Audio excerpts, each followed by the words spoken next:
샬롬 샬롬 샬롬 샬롬.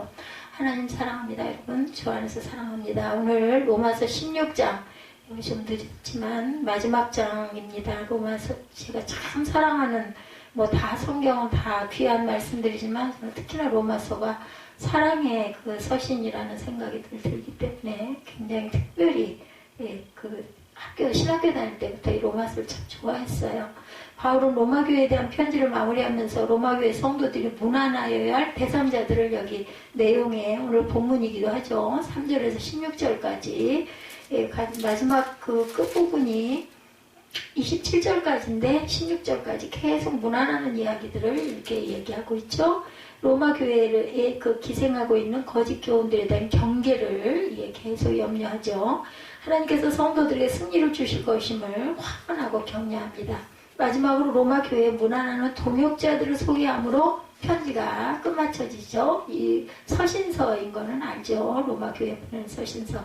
성도들에게 무난하라. 베베를 척하죠. 바울이 내가 겐그레아 교회 일꾼으로 있는 우리 자매 베베를 너에게 추천하노니 너희는 주 안에서 성도들의 합당한 예절로 그를 영접하고 무엇이든지 그에게 소용되는 바를 도와줄지니 이는 그가 여러 사람과 나의 보호자가 되었습니다. 이렇게 말하고 있습니다. 베베가 여러 사람과 바울의 보호자가 되어서 자신의 선교 사역을 도운 신실한 성도임을 여기서 알리죠. 성도가 성도의 필요를 채워주고 기쁨을 같이 하는 것은 당연한 도리이기도 합니다. 바울은 성도로서의 합당한 예절로 그녀를 맞이하라고 했는데 세상에서도 서로 간에 예절이 있듯이 성도들 간에도 성도들끼리 지켜야 할 합당한 예절이 있다라는 것. 하나님께 드리는 걸 아까워하면은요, 사람의 생각으로 아까워하면은 물질적인 부분이 풍요로워질 수가 없다라는 것 절대로 잊어버리시면 안 됩니다. 지금 말씀하고 좀 동떨어진 부분이기는 한데 우리가 계속 앞에 우리 서로 이렇게 교제했던 부분들에 대한 확답이기도 해요. 저는 우리 김종국 집사를 생각한 게 아니라 유은정 집사가 너무 마음이 아팠거든요. 몇 년째. 아니 왜 저럴까. 아니 다른 데는 턱턱 이런 것도 잘하면서 아주 꼭 보면은 교회의 어떤 그 중요한 그런 기념주 이럴 때 보면은 그런 부분이 너무 머리로 생각을 해가지고 그렇게 하면 안 되거든요. 성도들 간에 한 형제와 같다고 해서 예절을 지키지 않는다면 이는 하나님의 사랑의 법칙에 어긋난다라는 것 절대로 잊지 말아야 합니다. 성경에 쓰여있는 것을 거스르려고 하면요 대가를 꼭 받는다는 것도 절대 잊어버리면 안 됩니다. 손대접하기를 힘쓰라고 로마서 12장 13절입니다. 성도들의 쓸 것을 공고하며 손대접하기를 힘쓰라. 그래서 그런 부분은 우리 에스더가 참 저도 못 갖고 있는 부분을 근데 저도 성도일 때 집사일 때는 그 목사님 뭘 해드리는 걸 그렇게 아끼질 않고 그렇게 해드리고 싶고 그랬어요. 마음이 늘 기쁨으로 대접해야 한다고 빌립보서 2장 29절에 이러므로 너희가 주 안에서 모든 기쁨으로 그를 영접하고 또 이와 같은 자들을 존귀히 여기라. 로펠러 어머니가 그러셨다고 그랬나요? 돌아가시면서 유언 중에 목사님의 마음을 아프게 하지 말고 11조를 꼭 하라고 얘기를 해서 그걸 지켰다고 그러죠. 그래서 아주 대단한 거부가 돼서 나중에 또 기가 막히게 많은 이 나라의 그런 희사를 많이 한 부분을 저희들이 압니다. 브리스가와 아굴라에게 문안하라고 합니다. 3절부터 보면은 그래서 예수 안에서 나의 동역자인 브리스가와 아굴라에게 문안하라. 그들은 내 목숨을 위하여 자기들의 목까지도 내놓았나니 나뿐 아니라 이방인의 모든 교회도 그들에게 감사하느니라. 저희 집에 있는 교회에도 문안하라. 내가 사랑하는 에베네도에게 문안하라. 그는 아시아에서 그리스도께 처음 맺은 열매다. 계속해서 소개를 합니다. 바울의 목숨을 위하여 브리스가와 아굴라 부부죠. 자기의 목이라도 내놓을 정도로 바울을 도와 복음사역에 동참했어요. 이방인들의 모든 교회도 그들에게 감사한다는 거죠. 또한 에베네도 문안하라고 했는데 그는 아시아에서 그리스도께 처음 익은 열매입니다. 에베네도. 바울은 로마 교회를 위하여 많이 수고한 마리아에게 또한 문안하라고 이야기합니다. 5절에 보면 저희 집에 있는 교회도 문안하라. 내가 사랑하는 에베네도에게 문안하라. 그는 아시아에서 그리스도께 처음 적은 열매니 6절에 너희를 위하여 많은 수고한 마리아에게 문안하라. 내 친척이고 나와 함께 갇혔던 안드로니고와 유니아에게 문안하라. 그들은 사도들에게 존중이 여겨지고 또한 나보다 먼저 그리스도 안인 자라. 그러니까는 먼저 난 자예요. 그죠? 또한 자신과 함께 갇혀있던 안드로니고와 유니아와 암블리아에게 문안하라. 고린도 교회에 문안하는 브리스길라와 아굴라입니다. 고린도 전서 16장 19절에 보면 아시아의 교회들이 너희에게 문안하고 아굴라와 브리스가와 그 집에 있는 교회가 주 안에서 너희에게 간절히 문안하고 그 집에 있는 교회가 모든 형제도 너희에게 문안하니 너희는 거룩하게 입맞춤으로 서로 문안하라. 성경에 정통한 자들이긴 합니다. 사도행전 18장 26절에 그가 회당에서 담대히 말하기 시작하거늘 브리스길라와 아굴라가 듣고 데려다가 하나님의 도를 더 정확하게 풀어 이르더라. 주 안에서 수고한 자들에 대한 문안입니다. 바울은 주 안에서 수고한 자들에 대한 문안을 것을 권면합니다. 이는 복음을 위하여 수고한 자들이 바울의 마음에 기억되고 있음을 알 수 있어요. 이는 곧 하나님께서도 그들에 대해 깊은 관심과 사랑을 품고 계심을 의미하죠. 복음과 교회를 위하여 헌신하는 자들은 목회자에게 기억된 바가 될 뿐 아니라 하나님께 기억되어 천국의 상을 잃지 않게 되죠. 복음을 위한 수고입니다. 빌립보서 2장 22절에 디모데의 연단을 너희가 안 하니 자식이 아버지에게 함같이 나와 함께 복음을 위하여 수고하였느니라. 힘을 다해 수고한 성도이기도 합니다. 골로새서 1장 29절에 이를 위하여 나도 내 속에서 능력으로 역사하는 이의 역사를 따라 힘을 다하여 수고하노라. 성도 간의 거룩한 입맞춤이 있죠. 바울은 성도들에게 거룩하게 입맞춤으로 서로 문안하라고 하면서 그리스도의 모든 교회가 다 로마 교회에게 문안한다라고 얘기합니다. 9절에 그리스도 안에서 우리의 동역자인 우르바노와 나의 사랑하는 스다고에게 문안하라. 또한 그리스도 안에서 인정함을 받는 아벨레네에게 문안하라. 아리스토블로의 권속에게 문안하라. 내 친척 헤로디온에게 문안하라. 나기수의 가족 중 주 안에 있는 자들에게 문안하라. 주 안에서 수고한 루드베나와 드루보사에게 문안하라. 주 안에서 많이 수고하고 사랑하는 버시에게 문안하라. 주 안에서 택하심을 입은 루포와 그의 어머니에게 문안하라. 그의 어머니는 곧 내 어머니니라. 아순 그리도와 블레곤과 헤메와 바드로바와 허마와 및 그들과 함께 있는 형제들에게 문안하라. 빌롤로고와 율리아와 또 네레오와 그의 자매와 올룸바와 그들과 함께 있는 모든 성도에게 문안하라. 너희가 거룩하게 입맞춤으로 문안하라. 16절에 나오죠. 그리스도의 모든 교회가 다 너희에게 문안하느니라. 형제들아 내가 너희를 권고하노니 너희가 배운 교훈을 거슬러 분쟁을 일으키거나 거치게 하는 자를 살피고 그들에게서 떠나라. 오늘 16절까지인가요? 16절까지 그래도 읽기는 해야겠죠. 그래서 성도 간에 거룩한 사랑이 있어야 한다. 입맞춤을 하라고 얘기합니다. 그리스도가 성도에게 보여주신 사랑은 성도들이 서로 간에 행하여야 할 모범이다. 성도가 그리스도의 계명을 쫓아 서로 사랑하면 하나님을 기쁘시게 하는 최선의 길이고 하나님께 순종하는 길이 됩니다. 한 몸 된 성도이기도 합니다. 로마서 12장 5절에 이와 같이 우리 많은 사람이 그리스도 안에서 한 몸이 되어 서로 지체가 되느니라. 순결해야 할 교회이기도 하죠. 분쟁을 일으키는 자에게서 떠나가라 이렇게 얘기하죠. 예, 그래서 17절에 보면 내가 너에게 고난 너희가 배운 교훈을 거슬러 17절에 나오죠. 분쟁을 일으키거나 거치게 하는 자들을 살피고 그들에게서 떠나라. 절대로 분쟁이 있어서는 안 됩니다. 마음이 하나가 돼야 되고 합해져야 모든 문제는 해결이 됩니다. 바울은 성도들에게 하나님의 교훈을 거슬러 분쟁을 일으키고 거치게 하는 자들을 살피고 저희에게서 떠나라고 권합니다. 이는 거짓 교훈을 퍼뜨려 복음을 왜곡시키고 교회를 혼란케 하는 악한 자들에 대한 경계를 명한 것이고 교회에서 분쟁을 일으키는 자들은 그리스도를 대적하는 자들이고 그리스도를 섬기지 아니하고 자기의 배만 섬기는 자들입니다. 그들은 자신들의 사욕을 위하여 진리를 왜곡시켜 공교하고 아첨하는 말로 순진한 자들의 마음을 미혹하여 거짓된 길로 인도하죠. 바울은 이러한 자들과 사귀지 말고 경계하여 교회의 순결성을 지킬 것을 명합니다. 18절에 이 같은 자들은 우리 주 그리스도를 섬기지 아니하고 다만 자기들의 배만 섬기나니 교활한 말과 아첨하는 말로 순진한 자들의 마음을 미혹하느니라. 너희의 순종함이 모든 사람에게 들리는지라. 그러므로 내가 너희로 말미암아 기뻐하노니 너희가 선한데 지혜롭고 악한데 미련하기를 원하노라. 평강의 하나님께서 속히 사탄을 너희 발 아래 상하게 하시리라. 우리 주 예수의 은혜가 너희 안에 있을지어다.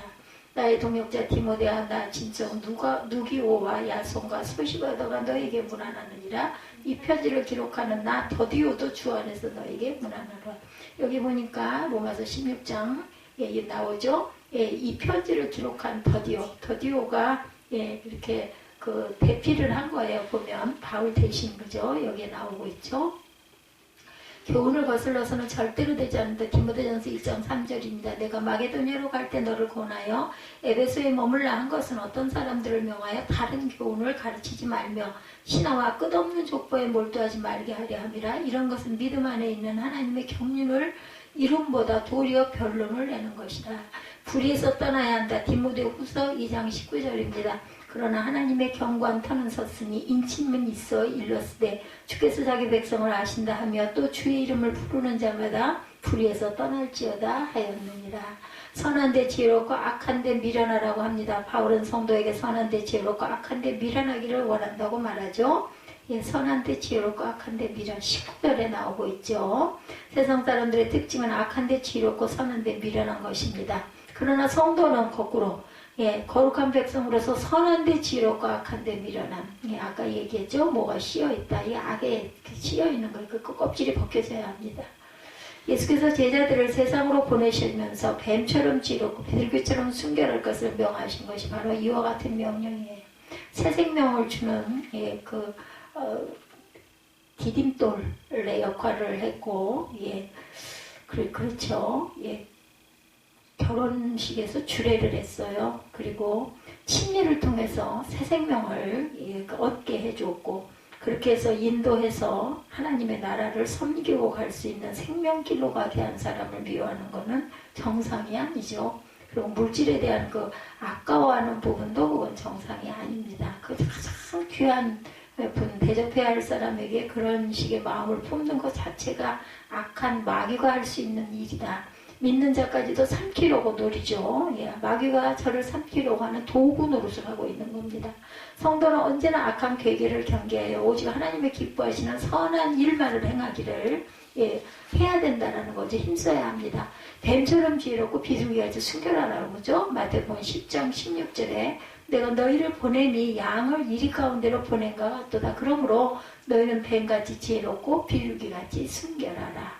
악에는 어린아이, 지혜는 장성한 사람이 되어야 합니다. 고린도전서 14장 20절입니다. 형제들아 지혜는 아이가 되지 말고 악에는 어린아이가 되라. 지혜는 장성한 사람이 되어야 되겠죠. 속이 상하게 된 사단입니다. 사단이 이제 속이 상해요. 19절에 너의 순종함이 모든 사람에게 들리는지라. 그러므로 내가 너희로 말미암아 기뻐하느니 너희가 선한데 지혜롭고 악한데 미련하기를 원하노라. 평강의 하나님께서 속히 사탄을 너희 발에서 상하게 하시리라. 우리 주 예수의 은혜가 너에게 있을지어다. 이렇게 20절에 증거하고 있습니다. 속이 상하게 된 사단 20절이죠. 평강의 하나님께서 속히 사단을 성도들의 발 아래 상하게 하실 것임을 밝힙니다. 성도들은 핍박하는 사단의 세력이 아무리 강할지라도 하나님께서는 그 세력을 심판하셔서 멸망시킬 것이라고 말씀을 하죠. 이는 곧 성도의 궁극적인 승리를 약속한 것입니다. 그리스도께서는 사망 권세를 이기시고 부활하심으로 사단의 권세를 꺾으셨어요. 이제 그리스도께서 재림하실 때 사단의 멸망이 가시화되고 성도들은 승리의 멸관을 받게 될 것이다. 바울은 성도들에게 그리스도의 은혜가 임할 것을 기원하였는데 이는 하나님의 도우심으로 영적 전투에서 승리함으로 얻는 평강을 기원한 거죠. 책망받는 사단입니다. 스가랴 3장 2절에 야훼께서 사단에게 이르시되 사탄아 야훼께서 너를 책망하노라. 예루살렘을 택한 야훼께서 너를 책망하노라. 이는 불에서 꺼낸 그슬린 나무가 아니냐 하실 때 여호수아가 더러운 옷을 입고 천사 앞에 서 있었어요. 쫓겨난 사단입니다. 계시록 12장 9절에 큰 용이 내쫓기니 옛뱀 곧 마귀라고도 하고 사단이라고도 하며 온 천하를 꿰는 자라. 그가 땅으로 내쫓기니 그의 사자들도 그와 함께 내쫓기느니라. 바울의 이별의 인사가 그 이후에 있죠. 21절부터 보면 나의 동역자 디모데와 나의 친척 누기오와 야손과 소시바더가 너에게 문안하느니라. 이 편지를 기록하는 나 더디오도 주 안에서 너에게 문안하노라. 나와 온 교회를 돌보아주는 가이오도 너에게 문안하고 이성의 제목한 에라스도와 형제 고아도도 너에게 문안하느니라. 25절입니다. 나의 복음과 예수 그리스도를 전파하면 영세전부터 감추어졌다가 이제는 나타나신 바 되었으며 영원하신 하나님의 명을 따라 선지자들의 글로 말미암아 모든 민족이 믿어 순종하게 하시려고 알게 하신 바 그 신비의 계시를 따라 된 것이니 이 복음으로 너희를 능히 경고하게 하실 지혜로우신 하나님께 예수 그리스도로 말미암아 영광이 세세무금토록 있을지어다. 아멘. 바울의 마지막 인사죠. 로마 교회에 문안하는 그런 자들에 대한 소개가 쭉 있습니다. 더디오와 누피오와 야손과 소시바드와 편지를 대세해주는 더디오가 주 안에서 교회에 문안하는 것. 바울은 언제나 성도들의 소식을 교회에 전하는데 이는 성도의 아름다운 교제가 이루어짐을 위해서였습니다. 멀리 떨어져 있는 성도들이라도 그리스도 안에서 한 형제된 자들이었으므로 문안으로 인사함으로써 교제해야 했다. 바울의 제자 그 디모데죠. 아들이라고 하죠. 사도행전 16장 1절로 보면 1절에 바울이 더베와 루스드라에서 이름에 거기 디모데라는 제자가 있으니 그 어머니는 믿는 유대 여자요 아버지는 헬라인이라. 안디옥 교회 지도자 루기오에 대해서 사도행전 13장 1절에 안디옥 교회 선지자들과 교사들이 있으니 곧 바나바와 니게르라 하는 시므온과 구레네 사람 누기오와 분봉왕 헤롯의 젖동생 마나엔과 및 사울이라. 교회를 경고케 할 복음입니다. 바울은 자신이 전파하는 복음은 영원 전부터 감추어졌다가 그리스도 안에서 계시된 것으로 하나님께서 구약의 여러 선지자들로 말미암아 이미 예언하셨던 것을 나타내신 것이라고 말씀하죠. 이는 하나님께서 모든 민족으로 구원을 받게 하기 위한 구속 계획을 세우시고 주권적인 역사를 그 계획을 실행하셨음을 의미합니다. 바울은 구속의 역사를 주관하신 하나님의 지혜를 찬양하고 예수 그리스도로 말미암아 영광이 세세무음토록 있기를 기원했어요. 하나님께서 교회를 세우셨으므로 바울은 그 교회를 더 굳게 하고 성장시킬 것을 믿었던 거죠. 성도를 보호하시는 주님이십니다. 유다서 1장 24절에 능히 너희를 보호하사 거침이 없게 하시고 너희를 그 영광 앞에 흠이 없게 기쁨으로 서게 하심이 곧 우리 구주 홀로 하나이신 하나님께 우리 주 예수 그리스도로 말미암아 영광과 위엄과 권력과 권세가 영원전부터 이제와 영원토록 있을지어다. 아멘.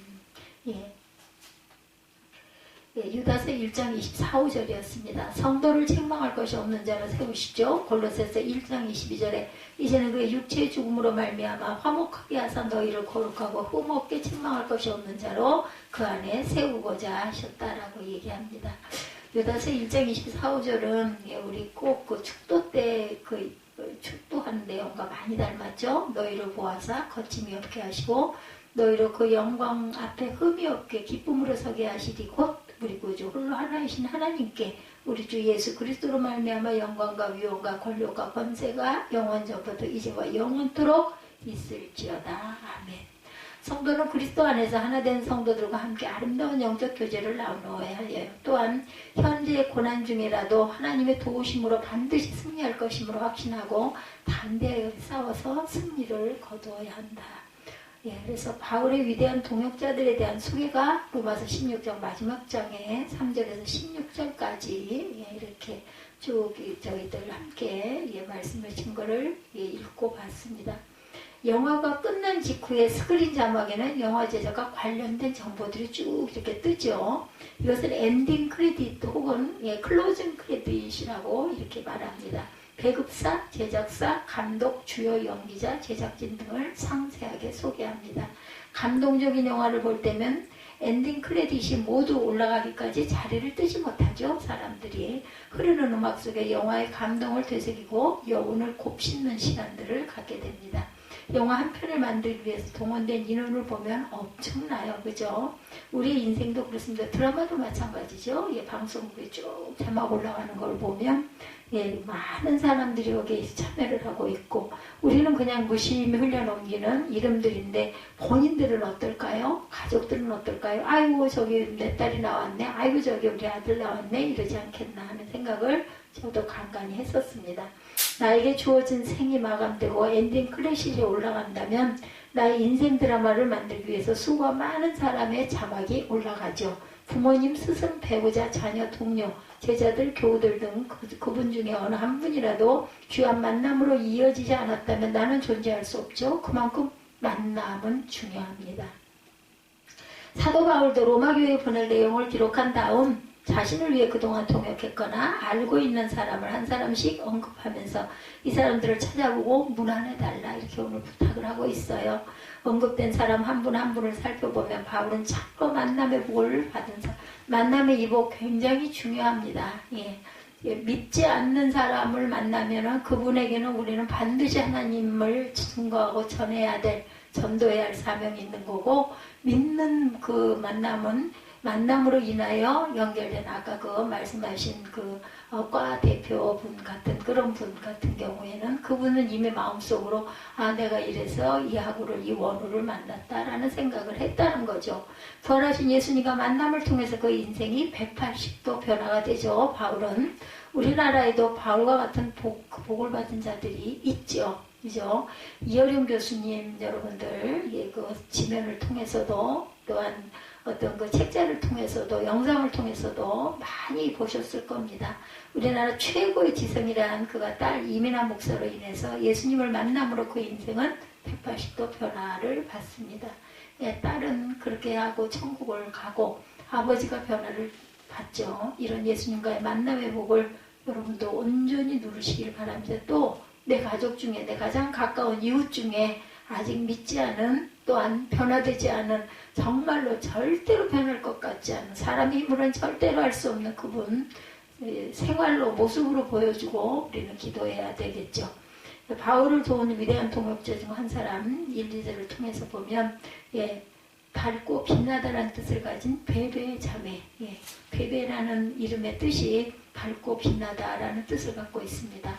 베베는 갱그리아 교회의 여자 집사였고 바울의 보호자로서 사역하다가 바울이 로마 교인들을 위해서 쓴 편지, 로마서를 전달하는 막중한 책임을 맡았어요. 이 베베의 밝고 빛나는. 오늘은 바울의 위대한 동역자들을 살피는 두 번째 시간이기도 하죠. 3절에서 16절까지 내용을 살펴봅니다. 이 말씀 안에는 26명, 26명의 이름이 나옵니다. 정확한 인원은 계산하기가 어렵지만 이름을 밝힌 26명 알파가 나오기 때문에 말씀에 누구의 권속에게 문안하라, 형제들에게 뭐 권속이면 그 이하의 사람들도 있겠죠. 성도들에게 문안하라 이렇게 부분들이 나와 있어요. 그렇기 때문에 정확한 숫자는 알 수가 없다. 또 이름이 밝혀진 26명도 한 사람 한 사람씩 구체적으로 살펴보지를 못합니다. 모두 살펴보려고 하면 몇 시간이 걸려도 다 못 살피겠죠. 그래서 오늘 이 26명 가운데 중요한 몇 사람, 그 말씀이 주는 전체적인 의미를 한번 돌아봅니다. 브리스가와 아굴라 유명한 사람이죠. 제가 그 젊은 날 목사님이 주셨던 브리스가이기도 합니다. 3절에서 5절 상반절까지 브리스가와 아굴라에 대한 내용이죠. 너희는 그리스도 예수 안에서 나의 동역자인 브리스가와 아굴라에게 문안해라. 그들은 내 목숨을 위하여 자기들의 목까지도 내놓았나니 나뿐 아니라 이방인의 모든 교회도 그들에게 감사하느니라. 또 저희 집에 있는 교회에도 문안하라. 그때는 그 이름을 받을 때 참 이름이 참 희한한 이름이네. 또 아굴라는 뭐야 이런 생각을 했는데 지금도 뭐 하나도 아는 게 없지만 지금쯤 되니까 정말로 귀한 이름을 저에게 주셨고 그런 제목으로 보셨는데 너무나 부끄럽습니다 라는 마음이 듭니다. 아굴라와 브리스길라 애칭이 브리스가이죠. 브리스길라가 늙은 여인이란 뜻이라고 그래요. 성경에 6번 나옵니다. 6번 중에 아내 이름이 4번 먼저 나오고 2번은 남편 이름이 먼저 나와요. 아굴라가 그 젊은 남편이죠. 당시 문화로 보면 남편 아굴라가 기분 나쁠 수도 있는데 바울은 부인인 브리스가 이름을 먼저 말했던 이유는 믿음이 그만큼 기뻤고 또한 먼저 된 분이었기 때문에 그럴 거예요. 2가지 정도의 이유를 추정해보면 사회적 신분선, 로마에는 35개의 황제에 가까운 친족이 있었는데 그중 하나가 브리스가 가문이었다고 합니다. 그러니 브리스가라고 하는 것은 황족이기 때문이라고 본다고 그러네요. 아내는 황족이고 아굴라는 유대인, 그것도 성공한 유대인이었지만 신분에서 브리스가가 높았기에 아내 이름을 먼저 썼다 이런 설이 있고, 둘째는 교회 봉사설입니다. 아굴라는 개인 사업에 바쁘다 보니까 부인 브리스가와 남편과 비유하면 교회 활동이 왕성했기에 브리스가 이름이 먼저 기록되지 않았을까. 저는 두 번째 거일 것 같아요. 그죠? 이게 많은 봉사를 하다 보니까 교회 쪽에 이런 그 인사나 이런 데서는 브리스가가 먼저 나오지 않았나. 중요한 것은 브리스길라와 아굴라 부부는 성경에 나오는 부부 가운데 손에 꼽힐 정도 가장 이상적인 부부, 또한 정말 멋있는 부부, 하나님이 맺어준 천생연분 부부다. 이 부부를 바울은 세 가지로 소개합니다. 3절 나의 동역자. 이들은 평신도임에도 불구하고 바울은 동역자라고 소개를 합니다. 얼마나 믿음이 깊고 아주 충실했으면. 바울이 동역자로 말하는 이유는 사도행전으로 설교할 때 자세히 알 수 있는데, 아굴라와 브리스길라 부부는 로마에서 가죽 세공업, 천막 제조업을 하죠. 그러니까 이 바울하고 비슷한 업종에 종사했어요. 그래서 부유하게 살았다고 합니다. 그러다가 주고 49년 가을이나 겨울쯤 고린도로 이주를 하죠. 거기서 만나게 되죠. 당시 클라우디우스라고 하죠. 황제가 칙령을 발표해서 로마에 거주하고 있는 유대인 성도들을 모두 추방했기 때문에 고린도로 간 거예요. 그러니까 쫓겨간 거죠. 어떻게 보면. 그때 아굴라 부부가 고린도에 와서 정착한 지 1년 후 주후 50년 가을에 바울이 고린도에 도착해요. 그때 바울은 아굴라와 브리스길라의 집에서 1년간 머물면서 함께 지내. 그러니까 신세를 진 거죠. 아굴라 부부는 바울에 의해 개종한 것은 아니지만 바울을 만나면서 예수로 살고 예수로 죽는 그러한 아주 성도가 됩니다. 이렇게 바울을 만나고 예수로 살고 예수로 죽는 성도가 되자 그들은 바울의 선교에 모든 지원을 합니다. 나중에 바울이 에베소에 선교하려고 할 때도 함께 따라가죠. 그리고 바울이 로마서를 쓸 때는 로마로 다시 돌아와 생활하고 있었어요. 함께. 평신도 부부였지만 바울에게는 훌륭한 선교 사역의 동역자였기 때문에 이 부부를 소개할 때 나의 동역자다 이렇게 얘기한 거죠. 4절에서 바울의 생명을 위하여 자신들의 생명까지 내놓는 자였다 이렇게 얘기하죠. 4절에 그들은 내 목숨을 위하여 자기들의 목까지 내놓으니 나뿐 아니라 이방인의 모든 교회도 그들에게 감사하니라. 그러니까 많은 교회들이 브리스가와 아굴라 그 두 사람으로 인해서 많은 감사를 끼칠 만한 그러한 일을 한 사람들. 언제 이 부부가 생명이 위태로운 바울을 살리기 위해 자신들의 생명을 아끼지 않았는지는 모르지만 추정해 보는 거죠. 바울이 에베소에서 사역할 때 놀라운 역사가 일어나자 우상의 도시였던 에베소가 변화가 되죠. 아데미 신상이 팔리지를 않았어요. 그래서 신상 제조업자 더메드리오가 선동하여 바울을 죽이려고 하는 내용이 있죠. 이때 아굴라와 브리스길라가 생명을 걸고 바울을 살려준 것으로 추측이 됩니다. 이때 바울이 얼마나 감격했는지 자신들의 생명을 아끼지 않고 바울의 생명을 지켜주었다고 고마워했습니다. 자신도 감사하고 이방인의 모든 교회도, 왜냐하면 이 바울이 있었기 때문에 이방의 교회들이 많이 섰지 않아요? 그러니 이 부부에게 감사하지 않을 수가 없겠죠.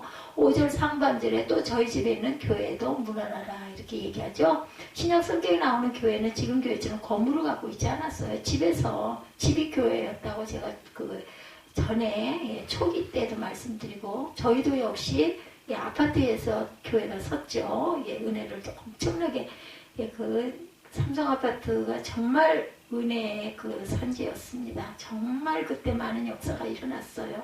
제가 그냥 골방에서 기도하다가 그냥 마루로 뛰고 그냥 울고, 정말 대단한 성령의 은혜를 체험해보지 않은 사람은 미쳤나 그런 정도였겠죠. 그걸 목도한 사람이 바울입니다. 사무엘 아빠. 당시 교회는 성도들의 집이 교회였어요. 브리스길라와 아굴라 부부가 고린도에서도 에베소에서도 지금 로마에서도 자신의 집을 교회로 사용하도록 제공하죠. 희년감사, 특세 이런 시간에 가정교회에 대해서들 말씀하는 교회들이 많이 있어요. 구체적인 것은 우리가 또 그런 가정교회를 보면서 생각해 볼 일이고요. 자신의 집으로 그때는 많이들 내놓죠. 루디아도 마찬가지죠. 그렇게 해가지고 교회가 씁니다.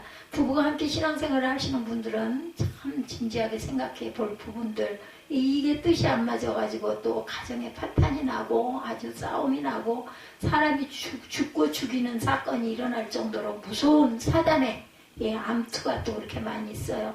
멀쩡한 남편이고 멀쩡한 아내인데 교회 부분 때문에 그렇게 싸우고 정말 심한 일들이 많이 일어나죠. 그러면서 교회는 또 서성합니다. 고난 속에서도. 예, 부부는 교회에서 어떻게 섬기고 가는가, 그 부부들은, 예수님은 여러분 부부의 섬김을 어떻게 평가하실까? 오늘 프리스가 아굴라 부부에게 도전받은 정말 멋있는 부부로 목회자의 동역자가 되어서 교회에서 꼭 필요한 분들이 되시기 바랍니다. 에베네도가 나오죠. 5절에 내가 사랑하는 에베네도에게 문안하라. 그는 아시아에서 그리스도께 처음 맺은 열매니라 이렇게 말합니다. 그 온누리교회에 돌아가신 고 하용조 목사님 쓰신 책에 이런 대목이 있어요. 대부분의 교회는 목사님이 목회하다가 떠나면 2달이면 모두 흩어진다고 하네요. 예, 기억하지도 않아요. 근데 뭐 저희 교회는 그럴 리는 없으리라고 봅니다. 가는 사람도 보내는 사람도 뒤돌아보지도 않는다고 합니다. 오늘날 참된 교회의 모습을 발견하기가 어렵다고 하네요. 그저 모일 뿐이고 교회에서 많은 일을 하고도 실망하는 이유는 일이 없어서가 아니라 사람이 없기 때문에 요즘에 특히나 이런 일들이 많다고 합니다. 예, 마음에 정말 그 아픔들이 많으실 거예요. 그 말을 안 해서 그렇지 우리 그 지방에 계신 그 회장 목사님도 엄청 어려움이 많으신 것 같아요. 죽을 것 같았다라는 얘기를 그 처음 예배 때 그런 얘기를 하셨어요. 얼마나 어려움이 많겠어요. 규모가 크면 클수록 세를 다 내잖아요. 그래서 오죽이나 하면은 교회들이 그 세내는 일을 담당하고 있는 일이다 하는 그런 그 용어가 다 생겼다고 합니다. 오랫동안 사역하면서 모든 에너지를 쏟아붓고 사역했는데 성도 중에 세상에 깡패들도 가지고 있는 그 의리를 잊어버리고 이게 정말 등을 돌려버리는 그런 일들이 이렇게 많다고 합니다. 정말 고마웠다고 인사 정도는 할 수 있을 텐데 이런 인사조차도 없이 그렇게 흩어진다고 하네요. 그래서 이분들은 이런 걸 겪은 분들은 도대체 목회가 뭔가 이런 허무함에 빠져들기도 한다고 해요. 그들에게 사랑이 빠졌기 때문이에요. 가만히 생각해 보세요. 저를 미워하는 사람도 사랑하는 마음이 없으니까 미워하는 거죠. 사랑의 반대는 미움이니까. 그렇죠? 미움도 없으면 미워하지도 않으면 원수가 질 일이 없습니다. 5절 말씀, 바울이 소아시아 오늘 터키에서 자신의 설교를 듣고 처음으로 회심한 에베네도를 두고두고 기억했다가 로마서를 기록하면서 에베네도에게 문안하라. 여러분의 전도한 첫 번째 사람은 누구인지 생각해 보시기 바랍니다. 저는 가족 구원이었던 것 같아요. 제게 주신 사명은. 그리고 교회가 쓰는 거 대단한 일이죠. 저는 정말 대단한 일이라고 생각을 합니다. 지금은 정말 미미하지만 계속해서 이 대를 이어가서 교회가 성장해 가면서 하나님께서 주신 제가 딱 간증할 부분에 그걸 알고 가게 하고 싶은 부분은 후대들에게 말씀하고 싶은 후배들에게 전하고 싶은 거는 우리가 처음에 교회가 세워질 때는 세상에서 말하는 부흥 그죠? 양적인 부흥을 다들 하필이면 또 그럴 때였었기 때문에 2009년도 이때는 그랬죠. 2000년도에는 그랬기 때문에 그런데요. 사실은 하나님이 그 교회를 세우시고 하나님이 목회자를 세우시고 안수를 해주시는 부분에는 우리는 알지 못하는 하나님의 뜻이 반드시 있어요. 바로 알 수 있으면 너무나 좋은데 하늘의 지혜를 많이 갖고 있는 분들은 바로 알고 깨달을 수도 있을 텐데 저 같은 경우에는 그러지 못했고 많은 교회 개척을 하시는 분들은 다들 그런 꿈을 꾸지 않아요. 부흥을 하고 막 금방 30명, 50명, 100명 왜냐하면 그런 중대형 교회들을 많이 보고 많이 나가다 보니까 근데 하나님의 뜻은 꼭 그것만은 아니라는 거 그리고 금방 막 번창해서 막 늘어나고 막 이렇게 해가지고 막 정말 교회가 보기에 막 기가 막히게 그냥 잘 성장해 가면 좋겠는데 절대로 그렇지 않다라는 것을 항상 염두에 둬야 된다라는 거죠. 그 첫 번째 전도의 열매를 위해서 열심히 기도하고 그렇게 해서 그 전도의 열매가 또 열매를 맺고 이게 그렇게 쉬운 일이 아니라는 거예요. 그렇게 금방 세월 그냥 1년 동안에 뭐 열매가 또 붙고 그걸 다들 생각을 하지만 절대 그렇지 못하다라는 거 그렇지 못한 일이 거의 99%라는 거를 생각하고 교회 개척을 해야 된다는 얘기를 꼭 하고 싶어요.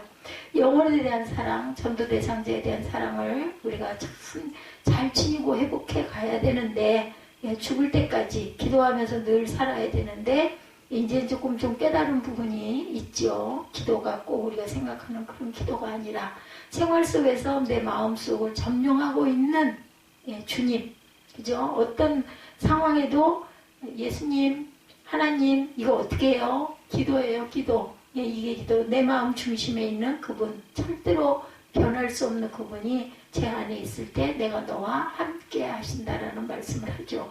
중요한 인물 세 번째가 루포와 그의 어머니입니다. 13절에 주 안에서 택하심을 입은 루포와 그 어머니에게 문안하라. 그 어머니는 곧 내 어머니라. 이 말씀을 이해하기 위해서 마가복음과 로마서의 관계를 한번 생각해 봅니다. 로마서, 마가복음 중에 어느 것이 먼저 기록되었을까요? 마가복음이 먼저 나오기에 먼저 기록되지 않았을까 싶지만 그렇지 않습니다.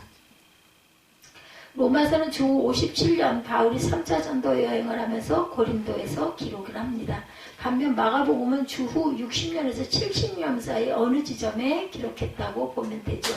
아마 네로 황제가 기독교를 박해한 64년 베드로 사도도 순교하자 로마 교회 교인들을 격려하기 위해서 마가 요한이 주 65년쯤에 기록한 것으로 보입니다. 이 마가 요한은 바울이 로마 교회에 보낸 편지를 회람해서 보았다 이렇게 생각하죠. 오늘 13절에 루포와 그의 어머니에 대한 부분도 알고 있었고 루포와 루포의 어머니가 로마에 있는 것을 알았기에 마가복음을 기록하면서 다른 복음서와 달리 이 가족을 상세하게 기록합니다. 마가복음 15장 21절에 보면 마침 알렉산더와 루포의 아버지인 구레네 사람 시몬이 시골로부터 와서 지나가는데 그들이 그를 억지로 같이 가게 하여 예수의 십자가를 지우고 예수님의 십자가 형태를 지고 골고다 언덕을 올라가실 때 밤새 신문 받으신다고 시달리고 39대 태형을 맞아 체력이 고갈되었기에 형태를 감당하지 못하죠. 힘이 없어 쓰러지자 로마의 군인들은 구레네 시몬에게 대신 십자가 형태를 지고 가게 합니다. 마가 요한은 시몬을 소개하면서 그가 알렉산더와 루포의 아버지였다고 두 아들의 이름을 정확하게 밝히죠. 그 이유는 마가 요한이 로마에서 마가복음을 기록할 때 알렉산더와 루포가 로마 교회의 기둥 같은 일꾼이 되어 있었기 때문입니다. 아버지 시몬이 억지로 예수님의 십자가를 지게 되었지만 십자가와 부활 사건으로 시몬은 예수님을 구주로 영접하게 되었고 시몬을 통해서 온 가족이 예수를 믿게 되는 것. 그래서 너와 네 집이 구원을 받으리라고 말씀을 하죠. 그리고 아내와 아들 루포가 로마교회에 인정받은 일원이 되죠. 시몬의 아내가 바울의 사역을 도와주었기에 바울은 루포의 어머니를 내 어머니시다 이렇게 소개하죠. 믿음의 가정들, 남자도 되고 여자가 될 수도 있습니다. 믿음의 가정은 예수를 따르기 힘들 때 힘을 내시기 바랍니다. 억지로라도 예수님을 따를 때 여러분으로 인해서 아내와 자식 그리고 가족이 복음화되고 여러분의 가족이 하나님께 복을 누리는 가정이 될 줄 믿습니다. 그래서 26명 그 총평은 학자들이 세밀하게 한 명 한 명 연구를 해본 결과 26명의 인물 가운데 노예 출신이 42%였다고 하네요. 여성이 35%. 예, 놀랍죠. 그러면 뭐예요? 남성은 77%에서 23%. 근데 그 노예가 남성일 수도 있고 여성일 수도 있겠죠. 로마교회 구성원은 아주 다양하죠. 부자도 있고 가난한 자도 있고 최상류 계층도 있고 최하류 계층도 속해 있었다. 자유민도 있고 노예도 있었고 부부도 있고 그 믿음도 있었어요. 남성도 있고 여성도 많이 있었죠. 여성이 많았던 것 같아요. 노인도 있고 젊은이도 있었습니다. 사업가도 있었고 가정주부도. 다시 말하면 나와 닮은 사람도 있었지만 나와 다른 성도가 대다수였다. 그 다른 성도를 위해 16절에 너희가 거룩하게 입맞춤으로 서로 문안하라. 그리스도의 모든 교회가 다 너희에게 문안하느니라. 사랑하기 힘든 다양한 사람들이 모인 교회였지만 예수님 우리 모두를 사랑해 주신 것처럼 남편이 아내를 사랑하듯 아버지가 아들을 사랑하듯 어머니가 딸을 사랑하듯 거룩하게 입맞춤하면서 서로 교제하고 사겨라. 입맞추라고 해서 입과 입으로 키스라는 말이 아니라 성도의 이마에, 볼에, 콧등에 일반 사람들이 인사하는 것처럼 인사라는 거죠. 여러분의 교회 생활은 어떠십니까? 여러분의 마음에 드는 사람만 받아들이고 사랑하지 않습니까? 만약 마음에 드는 사람만 사랑한다면 교회 공동체가 다른 공동체와 다를 것이 없다.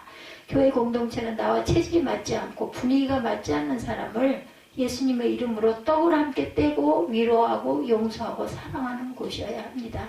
힘든 이야기입니다. 어려운 이야기죠. 그러나 이것이 교회인데 어쩔까요? 마음으로 확장 여시고 예수님의 마음으로 나와 다른 성도를 사랑으로 품어주고 사랑해주는 저와 여러분들이 되시기를 주님의 이름으로 축복합니다.